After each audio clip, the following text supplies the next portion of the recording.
My name is Nick Sitter. I am the lead investigator on Work Package 6 of the TransCrisis project, which looks at backsliding in the European Union. When we put together this project, when we designed the work package on backsliding, one of the key questions we asked is whether instances of member states violating or seeming to violate fundamental rules and norms in the European Union were merely accidents, ad hoc developments which might present problems, or whether this was something more systemic.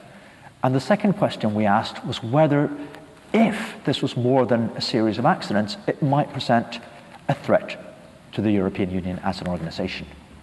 At that point, this was perhaps a potential crisis, but since then, things have changed dramatically. 3 developments have put backsliding in the European Union right on the top of not just our research agenda, but a political agenda in the EU. The first was the Commission's effort to deal with what gradually became a series of issues relating to the new Hungarian government's efforts to change the Hungarian policy regime and concentrate political and economic power in the years after 2010. The Commission approached this by condemning the Hungarian government's actions politically, but treating it as simple infringements of EU law in practice. The second thing that happened as a consequence of this, as a consequence of a letter signed by 4 foreign ministers of Nordic member states, Denmark, Finland, and the Netherlands and Germany, and of a report in the European Parliament, was that the European Commission developed a rule of law procedure specifically designed to establish a dialogue which states it considered might be violating fundamental rules and principles in the EU. And the third development was the election of a national populist government in Poland in the autumn of 2015, which meant that the EU now had to deal not with one errant government in Hungary, but with 2 allied governments that openly defied EU law. So where are we today?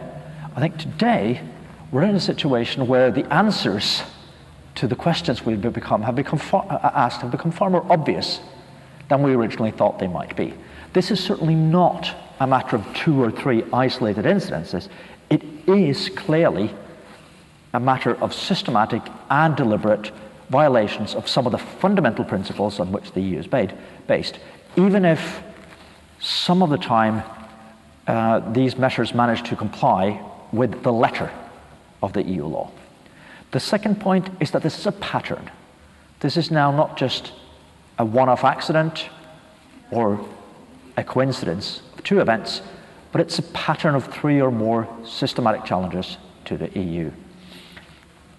So the final question that we're confronting now is not so much whether there is backsliding or whether this is systematic in the EU, but whether this might be a serious threat to the European Union as a whole, and whether it should be interpreted as a crisis.